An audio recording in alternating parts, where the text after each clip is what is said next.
اعوذ باللہ من الشیطان اللعین الرجیم بسم اللہ الرحمن الرحیم۔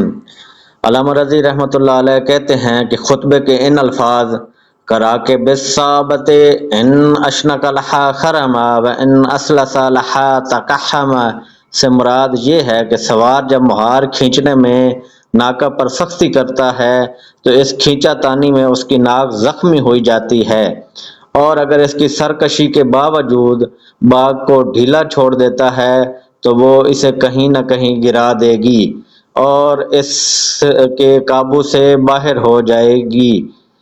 اشنکل ناکاتا اس وقت بولا جاتا ہے جب سوار باغوں کو کھینچ کر اس کے سر کو اوپر کی طرف اٹھائے، اور اسی طرح شنکاہا استعمال ہوتا ہے۔